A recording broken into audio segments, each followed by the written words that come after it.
শেষ জামানা হবে এমন এক ভয়ঙ্কর সময়। তিরমিজির বর্ণনায় হাদিস এসেছে, আনাস ইবনে মালিক রাদিয়াল্লাহু আনহু এই হাদিসের বর্ণনাকারী সাহাবী, তিনি বলেছেন, আল্লাহর নবী বলেছেন, ইয়াতি আলান নাসি জামান আস-সাবিরু ফীহি আলা দীনিহি কাল কাবিদি আলাল জামর।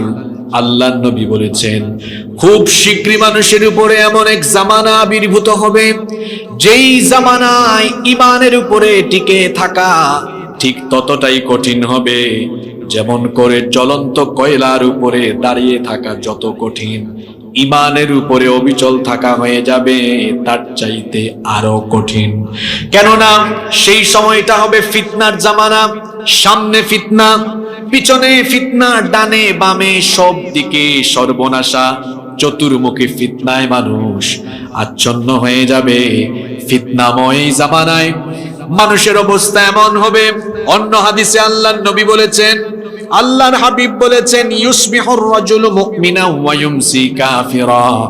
সকালবেলা মানুষ মুমিন থাকবে, কিন্তু ফিতনায় পড়ে সন্ধ্যাবেলায় মানুষগুলো কাফির হয়ে যাবে। আল্লাহর নবী বলেছেন, ওয়া ইউসবিহু কাফির ওয়া ইউমসি মুমিনা ওয়া ইউমসি কাফির ওয়া ইউসবিহু কাফিরা। সন্ধ্যাবেলায় কোনো ব্যক্তি মুমিন থাকবে, কিন্তু রাতের বেলা ফিতনায় পড়ে গিয়ে সকাল বেলায় কাফির হয়ে যাবে। এত ফিতনার জামানা আসবে, মুহূর্তের মধ্যেই মানুষ ঈমান হারা হয়ে যেতে পারে। আমার বাবারা, আমার ভাইয়েরা, এই দুনিয়ার সবচেয়ে বড় সম্পদের নাম হলো ঈমান। সবচাইতে বড় সম্পদ হলো ঈমান, কারণ ঈমান ব্যতীত নেক আমলেরও কোনো দাম নাই। একজন বেঈমান ব্যক্তি যদি সারা জীবন ভালো ভালো কাজ করে, মানুষের কল্যাণে কাজ করে, তো এই ভালো এবং মানবিক কাজ কিংবা কল্যাণের কাজের কারণে দুনিয়াবি জীবনে সে খ্যাতি, যশ, বাহবা পাবে, মানুষ তার প্রশংসা করবে, কিন্তু আল্লাহর কাছ থেকে তার কোনো জাযা নাই, তার কোনো পুরস্কার নাই, কারণ ঈমান ব্যতীত নেক আমলের কোনো দাম নাই। এজন্য আল্লাহ কোরআনে কারিমে যত জায়গায় নেক আমলের কথা বলেছেন, নেক আমলের আগে আল্লাহ তাআলা ঈমানের কথা বলেছেন, কারণ ঈমান ব্যতীত নেক আমলের কোনো দাম নাই। ঈমানের সাথে নেক আমল করবে যারা, জান্নাতুল ফেরদাউসের ওয়ারিস হয়ে যাবে তারা। এজন্য রব্বুল আলামিন কোরআনুল কারীমে বলেছেন, ইন্নাল্লাযীনা আমানু ওয়া আমিলুস সালিহাতি কানাত লাহুম জান্নাতুল ফিরদাউসি নুজুলা খালিদিনা ফিহা লা ইয়াবগুনা আনহা হিওয়ালা। আল্লাহ তাআলা বলেছেন, নিশ্চয়ই ঈমান এনে নেক আমল করবে যারা, জান্নাতুল ফেরদাউসের ওয়ারিস হয়ে যাবে তারা। তাহলে আমল, ঈমান ছাড়া নেক আমলের কোনো দাম নাই। এই জন্য মানুষের জন্য সবচেয়ে বড় সম্পদ হলো ঈমান। বলেন তো, সবচাইতে বড় সম্পদের নাম কি? আরো জোরে বলেন, সবচাইতে বড় সম্পদের নাম কি? একজন মুমিন ব্যক্তি জীবনের সবকিছু ঈমানের জন্য ছাড়তে পারে, কিন্তু ঈমান সে কখনো ছাড়তে পারে। এই জন্য আপনি আমাদের আকাবির আসলাফ পূর্ববর্তীদের জীবনী পড়ে দেখুন, নবী রাসূলদের জীবনী পড়ে দেখুন, নবী রাসূলদের সঙ্গী সাথী যারা ছিলেন তাদের জীবনী পড়ে দেখুন। তাদেরকে দুনিয়াবি বহু লোভ লালসা দেখানো হয়েছে, তাদের উপরে নির্যাতন নিপীড়ন হয়েছে, শুধু বলা হয়েছে ঈমান ছাড়ো, ঈমান ছাড়লে তোমাকে নাজাত দেওয়া হবে, মুক্তি দেওয়া হবে। ঈমান যদি ছাড়ো, দুনিয়াবি ফায়দা, দুনিয়াবি সুযোগ সুবিধা তোমাদেরকে দেওয়া হবে। কিন্তু প্রকৃত ঈমানদার, প্রকৃত মুমিন যারা ছিলেন, তারা তখন সেই কাফির মুশরিকদেরকে জবাব দিয়ে বলেছিলেন, কাফিরের দল, মুশরিকের দল, শোনো, আমি জীবনের সবকিছু ছাড়তে পারি, আমার দুনিয়াবি জীবনের সমস্ত কিছুর মায়া ছাড়তে পারি, এমনকি নিজের জীবনের মায়াও ছাড়তে পারি, কিন্তু ঈমান আমি ছাড়তে পারি না। আপনারা কি আছেন না ঘুমাই গেছেন? আছেন না ঘুমাই গেছেন? তাহলে একজন ঈমানদারের কাছে সবচেয়ে বড় সম্পদ কি? জোরে বলেন। এই ঈমানের উপর টিকে থাকা দুষ্কর হবে, কঠিন হবে এই জামানায় বলেছেন মুহাম্মদ সাল্লাল্লাহু। এবার আসেন তো, ঈমানের উপর টিকে থাকা যে কঠিন, আপনাকে একটু বাস্তবতা দিয়ে বুঝাই। কিচ্ছু লাগবে না গো ভাই, আপনার পকেটেই ঈমান হারানোর উপাদান আছে। প্রত্যেকের পকেটে এই মোবাইল ফোন আছে। এই মোবাইল ফোনের অপব্যবহারই আজকে আপনাকে ঈমান হারা করার জন্য এনাফ, যথেষ্ট। কিচ্ছু লাগবে না। এই তো রাতের বেলা ঘুমাবে নিজের রুমে, ফজরের আগেই সে ঈমান হারা হয়ে যাওয়ার সুযোগ এই মোবাইলের মাধ্যমেই আছে। চরিত্র ধ্বংস করার উপাদান এখানে আছে। আপনি দেখুন, অশ্লীলতা দিন দিন বেড়েই চলেছে, জিনা বেড়ে চলেছে, পরকিয়া দিন দিন বেড়েই চলেছে। অশ্লীলতা, বেহায়াপনা, জিনা, ব্যভিচার, পরকিয়ার প্রধান এবং অন্যতম উপাদান হলো এই মোবাইল ফোন। সন্ধ্যাবেলায় আগে প্রত্যেক বাড়িতে বাড়িতে ছেলে মেয়েরা পড়াশোনায় ব্যস্ত থাকতো। আমি যখন প্রাইমারিতে পড়াশোনা করি তখন আমাদের গ্রামে বিদ্যুৎ ছিল না। হারিকেন জ্বালিয়ে সন্ধ্যার পরে, মাগরিবের পরে প্রতিটি ঘরে ঘরে ছেলেমেয়েরা পড়তে বসতো, জোরে জোরে চিল্লাই চিল্লাই পড়তো। এখন বেশিরভাগ বাড়িতে আপনি দেখবেন সন্ধ্যার পরে ছেলে মেয়েদের পড়াশোনা নাই। এখনকার ছেলে মেয়েদের হাতে আপনি সন্ধ্যার পরে ফোন দেখবেন, কেউ মোবাইলে বিভিন্ন ধরনের গেমস খেলছে। 7 ছেলে 6 পড়ে, 5 পড়ে, এরকম ছেলেদের মেয়েদের ফেসবুক আইডি, টিকটক আইডি আছে। আপনারা কি ঘুমাই গেছেন নাকি? আমি জুমার নামাজ শেষ করে বের হয়েছি, আমি যেখানে জুমা পড়াই, ছোট্ট এক ছেলে আমাকে বলছে, হুজুর আমি আপনাকে ফ্রেন্ড রিকোয়েস্ট দিলাম, অনেক দিন হয়ে গেল, আপনি অ্যাকসেপ্ট করলেন না কেন? এই পুচকা ছেলেকে আমি জবাব দিলাম, তুমি কোন ক্লাসে পড়ো? আমাকে বললো আমি ক্লাস 7 পড়ি।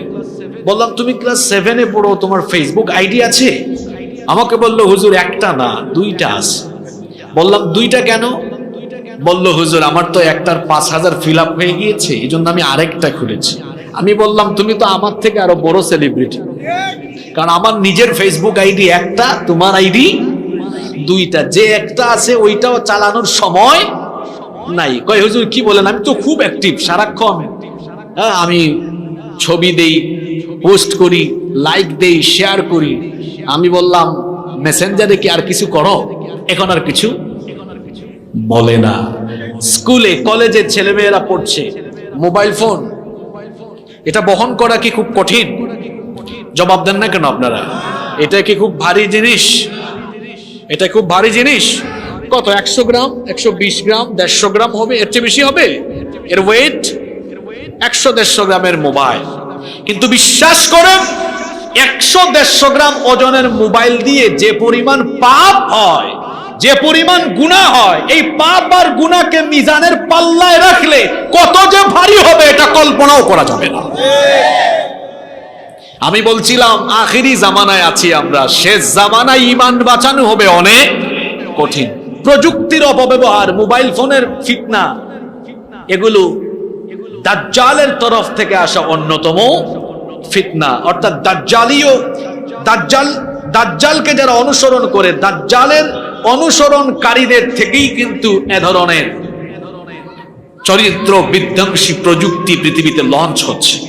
আমরা অনেকে জানিও না। আমার স্কুল কলেজ ইউনিভার্সিটি পড়ুয়া ভাইদেরকে বলছি, বোনদেরকেও বলছি, এই সময় মোবাইলে ইন্টারনেটে আসক্ত হয়ে সময় নষ্ট করার বয়স এখন তোমার নয়।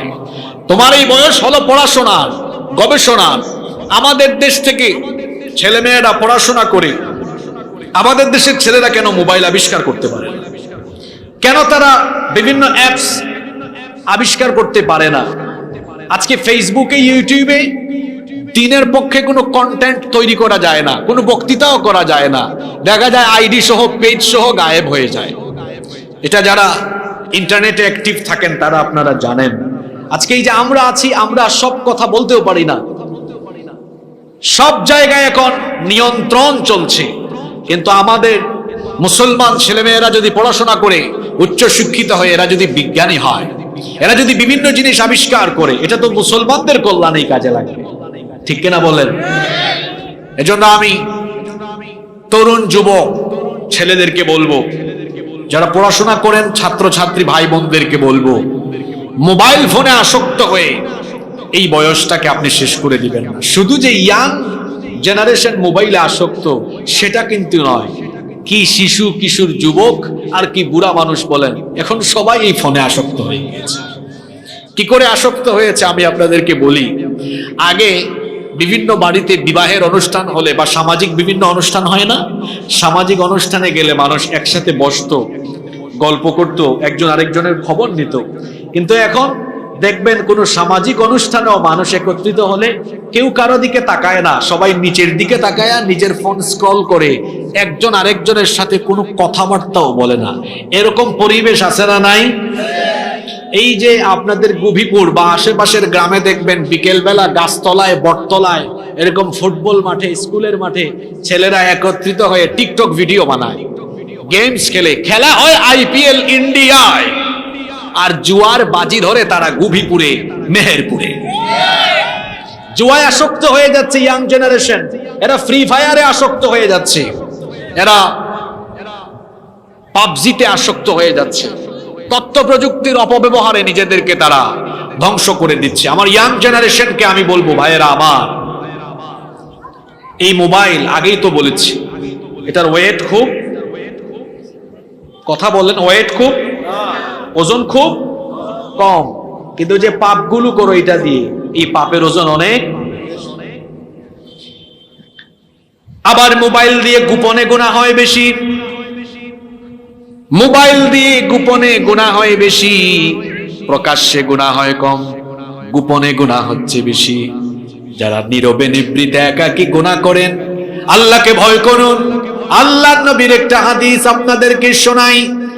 আল্লাহর নবী সাহাবীদেরকে একদিন বললেন, ও আমার সাহাবীরা শোনো, কিয়ামতের ময়দানে, হাসরের ময়দানে পাহাড় সমপরিমাণ নেক আমল নিয়ে কিছু মানুষ হাসরের মাঠে হাজির হবে, কিন্তু মুহূর্তেই তাদের সকল আমলগুলো ধুলা বালিতে পরিণত হয়ে যাবে, সব আমল তাদের শূন্য হয়ে যাবে। ঘুমাইতেছেন না শুনতেছেন? আল্লাহর নবী বলেছেন, কিয়ামতের দিন হাসরের ময়দানে কিছু ব্যক্তি পাহাড় সমপরিমাণ নেক আমল নিয়ে হাসরের মাঠে উঠবে, কিন্তু মুহূর্তেই তাদের সব আমলগুলো বরবাদ হয়ে যাবে, নষ্ট হয়ে যাবে। আল্লাহর নবীর সাহাবীরা জিজ্ঞেস করলেন, ইয়া রাসূলুল্লাহ, একজন চুপ থাকবেন না, সবাই বলেন সাল্লাল্লাহু আলাইহি ওয়াসাল্লাম। কি করে এত নেক আমল মুহূর্তের মধ্যেই ধুলা বালিতে পরিণত হয়ে যাবে? কি করে এত নেক আমল মুহূর্তের মধ্যেই বরবাদ হয়ে যাবে? আল্লাহর নবী বললেন, আরবের তিহামা পর্বতের সমান নেক আমল নিয়ে উঠার পরেও সব আমল তাদের শেষ হয়ে যাবে, বরবাদ হয়ে যাবে। এর কারণ হলো ওই ব্যক্তিগুলো রাতের অন্ধকারে কিংবা দিনের আলোতে আধারে এরা যখন একাকী নীরবে নিভৃতে থাকতো, তখন তারা গোপনে গোপনে গুনাহ করত। কলেজ বিশ্ববিদ্যালয়ে যারা পড়াশোনা করো, এই হাদিস তোমার চরিত্র ঠিক করার জন্য এনাফ, যথেষ্ট। তুমি রাতের অন্ধকারে কি করো কেউ জানে না, জানেন কে? জোরে বলেন, জানেন কে?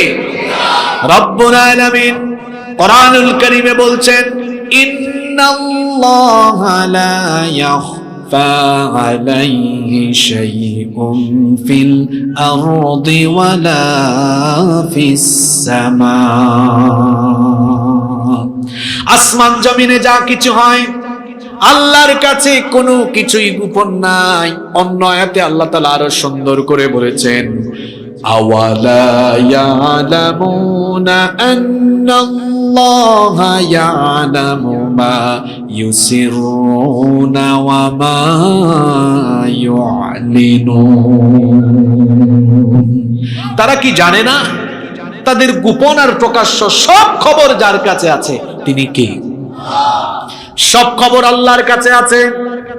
এমনকি পৃথিবীর কোন প্রান্ত থেকে কোন গাছের পাতা ছিঁড়ে যায় আমার মাবুদের কাছে, আমার রবের কাছে সেই খবরটাও আছে। এজন্য আল্লাহ তাআলা বলেছেন, ওয়া ইনদাহু মাফাতিহুল গায়বি লা ইয়ালামুহা ইল্লা হু ওয়া ইয়ালামু মা ফিল বাররি ওয়াল বাহরি ওয়া মা তাসকুতু মিন ওয়ারাকাতিন ইল্লা ইয়ালামুহা। আল্লাহ তাআলা বলছেন, অদৃশ্যের চাবিকাঠি একমাত্র আমার হাতের মুঠায়, আমি ছাড়া সেটা কেউ জানে না। স্থলভাগ আর জলভাগে যা কিছু হয় সবকিছুই আমি জানি। এমনকি এই দুনিয়ার কোন দেশের কোন প্রান্ত থেকে যদি কোনো গাছের কোনো পাতাও ছিঁড়ে যায়, কোন দেশের কোন প্রান্তের কোন গাছের কোন পাতা ছিঁড়ল, তার খবরও যার কাছে আছে। গলার আওয়াজ বড় করে বলেন, তিনি কি? তো আমার যুবক ভাইয়েরা, যে আল্লাহর কাছে গাছের একটা পাতা পড়ার খবর আছে, তুমি যে রাতের বেলা দরজা লাগিয়ে দিয়ে বন্ধ করে দিয়ে একা রুমে ফিসফিসিয়ে তোমার গার্লফ্রেন্ডের সাথে কথা বলো, তুমি যে মোবাইলে হারাম ভিডিও দেখো, পর্নোগ্রাফি দেখো, তোমার বাবা দেখে না, মা দেখে না, ভাই দেখে না, বোন দেখে না, কিন্তু তোমার অন্ধকার ঘরে একাকী রুমে কার্যক্রম সম্পর্কে যিনি অবহিত, যিনি জানেন, তিনি কি? সে আল্লাহর ভয় কি অন্তরে নাই? হ্যাঁ, সে আল্লাহর ভয় যার অন্তরে আছে, সেই ব্যক্তি হলো প্রকৃত আল্লাহ ভীরু, প্রকৃত খোদা ভীরু ব্যক্তি। সব খবর আল্লাহর কাছে আছে। আজ আপনি এই মোবাইল পকেটে এই যে ঢুকাই দিলাম, ওজন কম, পকেটে নেওয়া যায়। মোবাইল দিয়ে যে পাপ করছেন, এটা পকেটে নয়, এত পাপ করছেন, এটা হয়তো জমিন থেকে আকাশের সীমা পর্যন্ত স্পর্শ করে ফেলেছে। এত গুনাহ আপনি কামাই করেছেন। এটা বড় ফিতনার জামানা। জওয়ান বুড়া সবাই আসক্ত হয়ে পড়েছে। এই যে পরকিয়া, এটা এখন বিষক্রিয়ায় রূপান্তর হয়েছে। এটারও একটা উপাদান হলো এই পাশের বাড়ির ভাবির সাথে, পাশের বাড়ির জরিনা ভাবি, সকিনা ভাবির সাথে যোগাযোগের মাধ্যম হয়েছে এখন এই মোবাইল। আর জরিনা ভাবি, সকিনা ভাবি তার প্রবাসী স্বামী রেখে পাশের বাড়ির অবিবাহিত আব্দুল্লাহর সাথে পালিয়ে চুয়াডাঙ্গায়। এই রকম অবস্থা এখন আমার সমাজে নাই। নষ্ট হয়ে গেল সমাজ, পচে গেল সমাজ। চতুর্মুখী ফিতনায় আমরা আক্রান্ত। আল্লাহর নবী বলেছেন, কিয়ামতের আগে শেষ জামানায় ঈমান টিকিয়ে রাখা, চরিত্র ঠিক রাখা, এটা হবে মানুষের জন্য বড় চ্যালেঞ্জের ব্যাপার। অবস্থা তখন এত ভয়াবহ হবে, আপনারা 40-50 মিনিট আমার সাথে মনোযোগী থাকতে পারবেন তো? এমন এমন কথা এখন শুরু হবে, এগুলো একটা কথাও আমার না, সব নবীজির কথা। আমি নবীজির কথাগুলো আপনাদেরকে শোনাচ্ছি, যেগুলো তিনি বলেছেন আরো 1500 বছর আগে। আল্লাহু আকবার। 1500 বছর আগে যা বলে গিয়েছেন, আপনি দেখুন আপনার আশপাশের সাথে সব এখন মিলে যাবে, এমন কথা বলে গিয়েছেন। মনোযোগ থাকবে তো আপনাদের? আল্লাহর নবী বলেছেন, শেষ জামানায় ফিতনা এমন ভাবে মানুষকে আচ্ছন্ন করবে, সমাজ এবং রাষ্ট্রে নির্বোধ লোকেরা, অপদার্থ অযোগ্য লোকদের নেতৃত্বে সমাজ রাষ্ট্র চলে যাবে। বলবেন, হুজুর প্রথম পয়েন্টটাই কেন আপনি নেতৃত্ব নিয়ে ধরলেন? কারণ হলো, ড্রাইভার ঠিক থাকলে যেমন গাড়ির প্যাসেঞ্জার নিরাপদ থাকে, ঠিক তেমনি ভাবে সমাজ আর রাষ্ট্র পরিচালনার ড্রাইভার হলো নেতৃত্ব। এই নেতৃত্ব ঠিক থাকলে সমাজ ঠিক থাকে, রাষ্ট্র ঠিক থাকে। গাড়ির ড্রাইভার অযোগ্য, অদক্ষ, অপদার্থ হলে যেমন প্যাসেঞ্জার সহ গাড়ি খাদে পড়ে যাওয়ার সম্ভাবনা আছে, সমাজ আর রাষ্ট্রে যখন চোর, ডাকাত, সন্ত্রাসী, চাঁদাবাজি লোকেরা যখন রাষ্ট্র আর সমাজ নেতৃত্ব দিবে, ওই রাষ্ট্র আর সমাজও তখন ধ্বংসের কিনারে পড়ে যাবে। এজন্য আল্লাহর নবী বলেছেন, শেষ জামানায় এত ফিতনার প্রধান কারণ হবে গোটা সমাজে অপদার্থ, অযোগ্য নেতৃত্ব কায়েম হয়ে যাবে। শুনুন আল্লাহর নবীর হাদিস আমি আপনাদেরকে শোনাই। আল্লাহর নবী একদিন সাহাবীদের সামনে বক্তৃতা করছেন। নবীজি সাহাবীদেরকে বললেন, আ'আযাকাল্লাহু মিন ইমারাতিস সুফাহা। নবীজি বললেন, আমি আল্লাহর কাছে আশ্রয় চাচ্ছি, আল্লাহ যেন তোমাদেরকে অযোগ্য, অপদার্থ নেতৃত্ব থেকে তোমাদেরকে আল্লাহ যেন বাঁচান। আল্লাহ নবী হাদিসে যে শব্দটি বললেন সেটা হলো ইমারাতিস সুফাহা। আ'আদাকাল্লাহু মিন ইমারাতিস সুফাহা। নবীজি বললেন ইমারাতিস সুফাহা থেকে আমার উম্মতের জন্য আল্লাহর কাছে আমি আশ্রয় চাই। আল্লাহর রাসূলের সাহাবীরা তখন বললেন ইয়া রাসূলুল্লাহ, একজনও চুপ থাকবেন না, বলেন সাল্লাল্লাহু আলাইহি ওয়াসাল্লাম। ওগো আল্লাহর রাসূল, মা ইমারাতুস সুফাহা, ইমারাতুস সুফাহা কি? আল্লাহর নবী ব্যাখ্যা দিয়ে দিলেন। নবীজি সাহাবীদেরকে বললেন উমারা ইয়াকুনুনা বাদি লা ইয়াক্তাদুনা বিহাদি ওয়া লা ইয়াসতি, অর্থাৎ আমার পরে এমন কিছু লোক আখেরি জামানায় কিয়ামতের আগে আসবে, এই লোকেরা তারা আমার হেদায়াত মোতাবেক, আমার সুন্নাত মোতাবেক তোমাদেরকে পরিচালনা করবে না। সমাজ এবং রাষ্ট্রকে আমার সুন্নাত মতো, আল্লাহর দেওয়া হেদায়াত মতো তারা পরিচালনা করবে না। আল্লাহর দেওয়া নিয়ম কানুন বাদ দিয়ে, রাসূলের দেওয়া তরিকাকে বাদ করে দিয়ে তারা নিজেদের মস্তিষ্ক প্রসূত, বিবেক প্রসূত আইন কানুন দিয়ে তারা তাদের সমাজ এবং রাষ্ট্রকে পরিচালনা করা আরম্ভ করবে। আল্লাহর নবী বললেন ফামান সাদ্দাকাহুম বিকাযিবিহিম ওয়া আনাহুম আলা যুলমিহিম ফাউলাইকা লাইসু মিন্নি ওয়ালাস্তা মিনহুম। নবীজি বললেন সেই অপদার্থ অযোগ্য লোকদের যারা অনুসরণ করবে এবং তাদেরকে যারা সহযোগিতা করবে, আল্লাহর নবী বললেন ফাউলাইকা লাইসু মিন্নি, এরা আমার উম্মত নয়, ওয়ালাস্তা মিনহুম, এবং আমিও তাদের কেউ নই। আপনি কি ঘুমায় গেছেন নাকি? নবীজি বলেছেন এদের সাথে আমার সম্পর্ক কাটা, এরা আমার উম্মত নয়, আমিও তাদের কেউ নয়, তারাও আমার কেউ নয়। আল্লাহু আকবার। কথার মধ্যে কোনো ভেজাল নাই, কোনো ফাঁক ফুকর। এই মাঠে বসে আপনি আজকে সিদ্ধান্ত নিন আপনি কিভাবে চলবেন, কিভাবে চলা দরকার, কিভাবে আপনার জীবন চালানো দরকার। সিদ্ধান্ত নিন আজকে। আল্লাহর নবী আরো বলেছেন আখেরি জামানা হবে জুলুমতন্ত্রের জামানা। আল্লাহর নবী বলেছেন ইন্না হাদাল আমর বাদাআ নবুওয়াতান ওয়া রাহমাহ। নবীজি বলেছেন ইসলাম সূচনা হয়েছে নবুয়ত দিয়ে, আর নবুয়তের যুগকে নবীজি বলেছেন রহমতের যুগ। পড়েন সুবহানাল্লাহ। নবীজি বলেছেন ইসলামের স্টার্টিং হয়েছে নবুয়ত দিয়ে, আর নবুয়তের সূচনা হয়েছে, আর নবুয়তের যুগটা হলো রহমতের যুগ।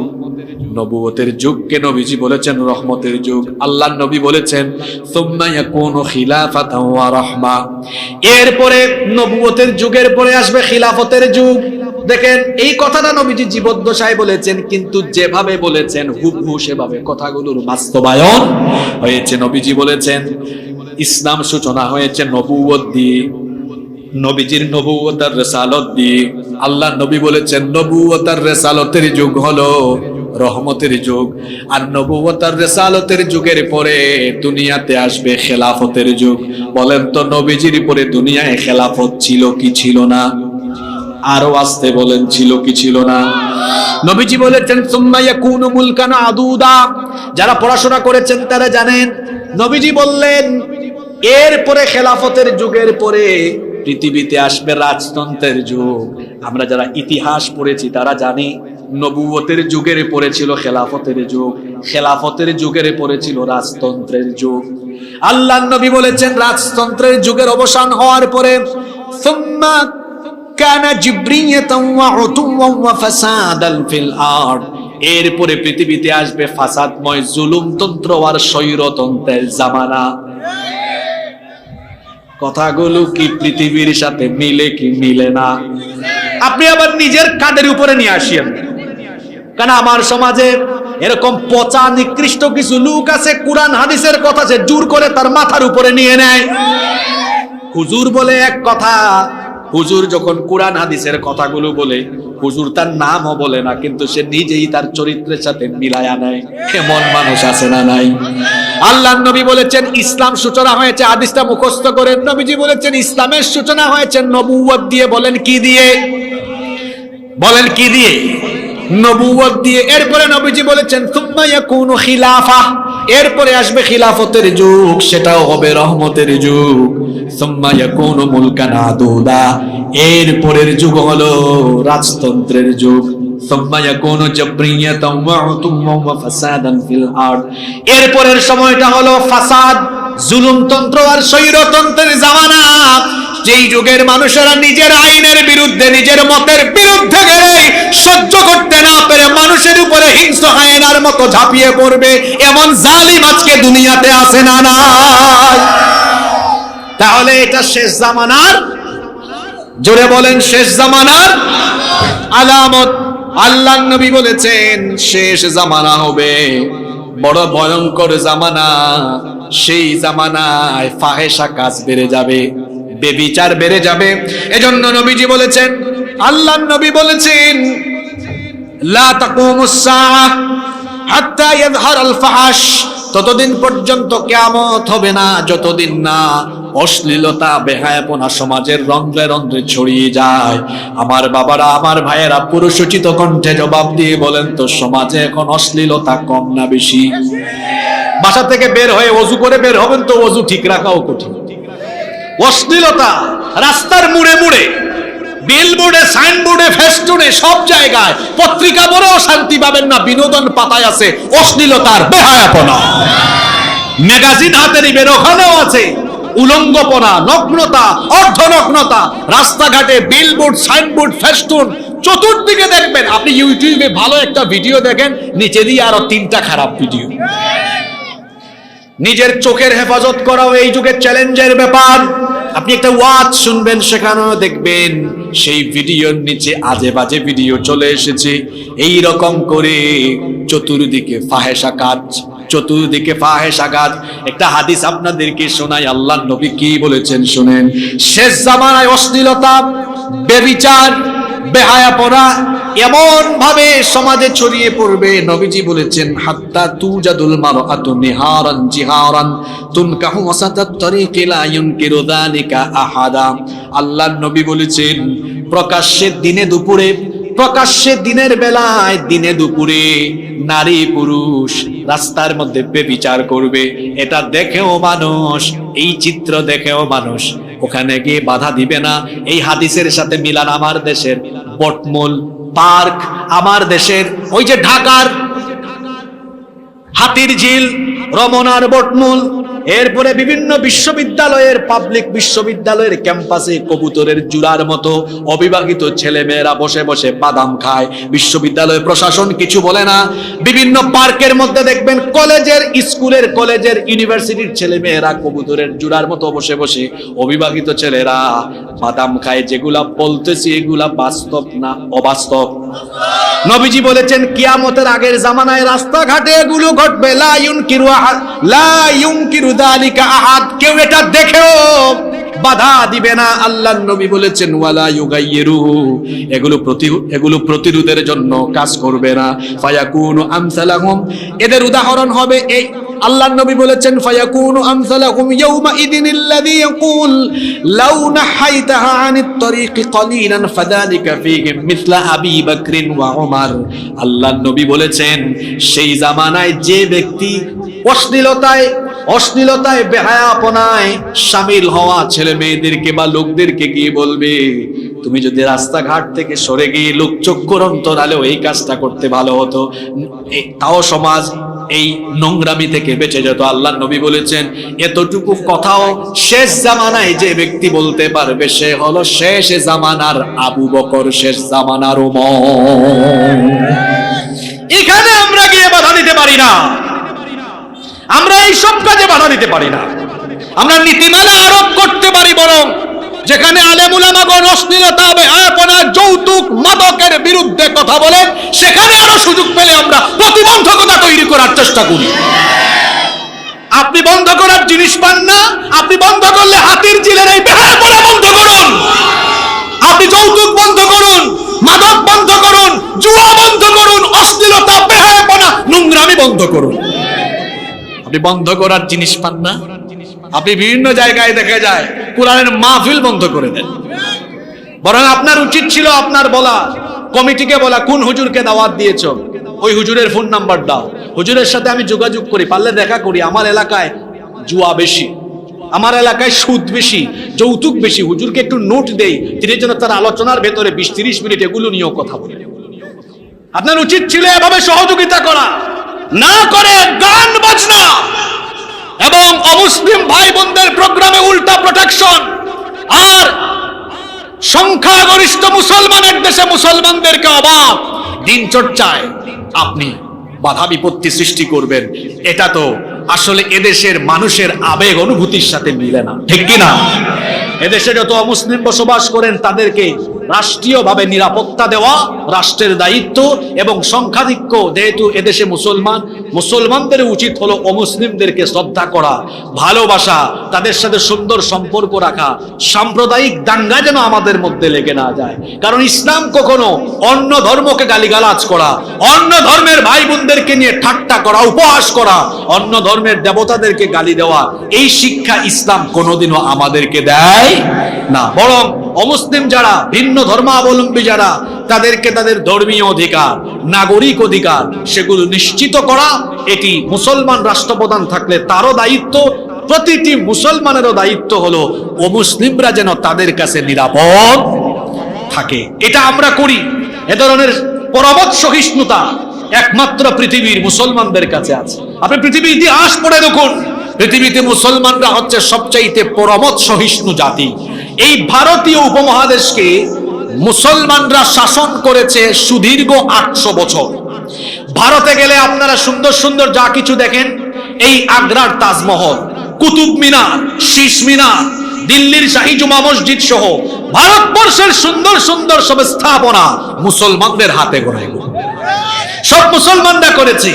800 বছর মুসলমানরা শাসন করে মুসলমানরা ভারতবর্ষে কখনো অমুসলিমদের গায়ে হাত তুলে নাই, পিটায় নাই, কারো মন্দির পুড়ায় দেয় নাই, কারো মন্দির দখল করে মসজিদ বানায় নাই। কেন বানাবে? কারণ ইসলাম তো আমাদেরকে এটা শেখায় না, কুরআন আমাদেরকে এটা বলে না, কুরআন হাদিস এটা আমাদেরকে শিক্ষা দেয়। কিন্তু আপনি দেখুন, এই ভারতে 47 থেকে নিয়ে 24 পর্যন্ত বহু কিছু হয়েছে।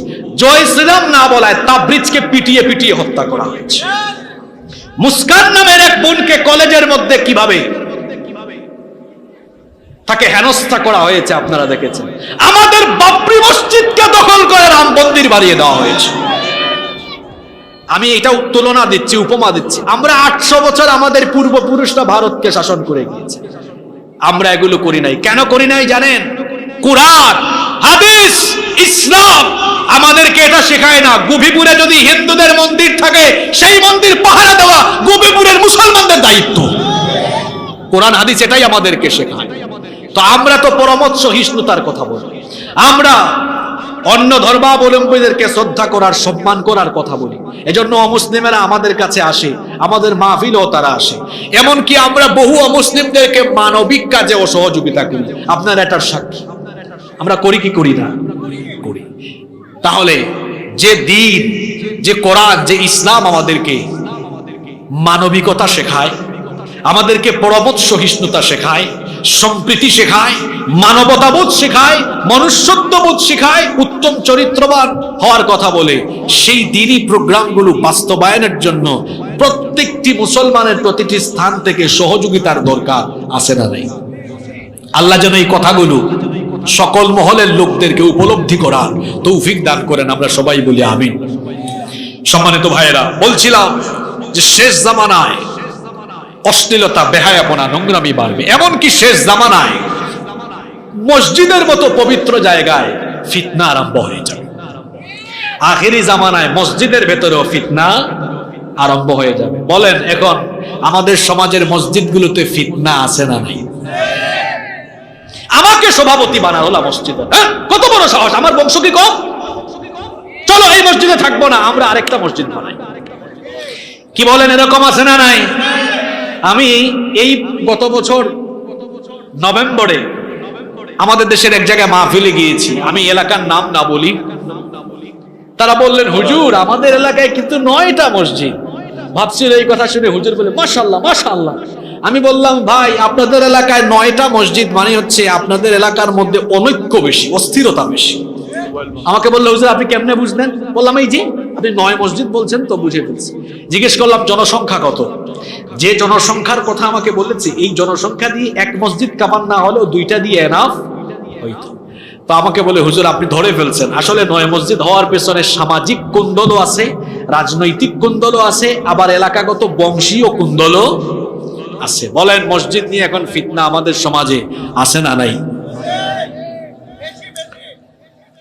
মসজিদ নিয়ে ফিতনা করে আমরা কি করছি? এলাকায় নতুন নতুন মসজিদ তৈরি করছি। নতুন নতুন মসজিদ হোক, যদি ফিতনা ছাড়া হয় কোনো অসুবিধা নাই, কিন্তু ফিতনা দিয়ে হলে এটা থেকে কোনো উপকার আসবে। ফিতনা করে করে আমরা মসজিদ দিয়ে মানুষকে ভাগ করে দিচ্ছি। শুধু তাই নয়, জোরে আমিন আস্তে আমিন বলা নিয়ে আমরা মসজিদগুলো ভাগ করে ফেলি। আর আমরা মসজিদ বানানোর প্রতিযোগিতায় লিপ্ত হয়েছি। মসজিদের বাহ্যিক চাকচিক্যের দিকে আমরা যতটা মনোযোগী, মসজিদের আভ্যন্তরীণ হেদায়াতিন কাজে আমরা ততটুকু মনোযোগী নই। এজন্য আল্লাহর নবী বলেছেন, লা তাকুমুস সাআহ, ততদিন পর্যন্ত কিয়ামত হবে না, হাত্তা ইয়াতাবাহান নাসু ফিল মাসাজিদ, যতদিন না মানুষ মসজিদ নিয়ে পারস্পরিক বড়াই করবে, গৌরব করবে, অহংকার করবে। মসজিদ নিয়ে এক এলাকার লোকের সাথে আরেক এলাকার বড়াই, অহংকার, গৌরব এখন কম না বেশি? চুয়াডাঙ্গায় মসজিদ বানিয়েছে 70 লক্ষ খরচ করে, তো মেহেরপুরের মুজিবনগরের মানুষেরা বলে চলো আমরা 80 লক্ষ দিয়ে বানাই। কুষ্টিয়ার মানুষ বলল চলো আমরা 1 কোটি টাকা দিয়ে বানাই। এরপরে দেখা গেল ঝিনাইদহের মানুষ বলল চলো আমরা 2 কোটি টাকা দিয়ে মসজিদ বানাই। আপনি বলবেন, হুজুর মসজিদ বানানোর জন্য প্রতিযোগিতা, এটা তো ভালো কাজ, এখানে ক্ষতি আবার কি? আমার ভাইয়েরা, এখানে কোনো ক্ষতি নয়, কিন্তু মসজিদকে বাহিরের দিক দিয়ে ঠিকঠাক করে মসজিদের ভেতরের পরিচালনা ব্যবস্থা সদরঘাট করে দিলে এমনটা তো করা যাবে না। কারণ বহু কোটি কোটি টাকা দিয়ে মসজিদ, কোটি কোটি টাকা দিয়ে নির্মাণ করা বহু মসজিদের ভেতরে পরিচালন ব্যবস্থা হলো এমন, মসজিদের মধ্যে সুদখোর সভাপতি, ঘুষখোর সেক্রেটারি, দুর্নীতিবাজ কেশিয়ার বসে আছে। তাহলে কোটি কোটি টাকা দিয়ে সুন্দর মসজিদ বানিয়ে কি ফায়দাটা হলো আমাকে বলেন? তাহলে তো নবীজির সাথে আমাদের আচার আচরণের মিল হয়ে গেল। কেননা নবীজি বলেছেন, ইন্না মিন আলামাতিস সাআহ উলুউন আহলুল ফিসকি ফিল মাসাজিদ। আল্লাহর নবী বলেছেন, ততদিন আল্লাহর নবী বলেছেন কিয়ামতের একটা আলামত হলো, কিয়ামতের আগে আখিরি জামানায় সুন্দর সুন্দর মসজিদের ভেতরে পাপী তাপী ফাসেক ফুজ্জার ব্যক্তিদের গলার আওয়াজ বড় হয়ে যাবে। এখন আপনি তাই দেখুন, বেশিরভাগ মসজিদ, আমি তো একেবারে দায়িত্ব নিয়ে বলতে পারি, এই বাংলাদেশের বেশিরভাগ মসজিদ কমিটির সভাপতি, সেক্রেটারি বেনামাজি, সুদখোর, ঘুষখোর, চরিত্রহীন। এই জন্য এই মসজিদগুলোর ইমাম, মসজিদগুলোর খতিবের সাথেও সুন্দর আচরণ হয় না। ওই মসজিদগুলোর মিম্বর থেকেও সত্য কথা উচ্চারিত হয়। কারণ জুমাবারে কি বক্তৃতা হবে সভাপতি ঠিক করে দেয়, হুজুর এটা বলেন, এটা বলেন, ওইটা বলিয়েন না।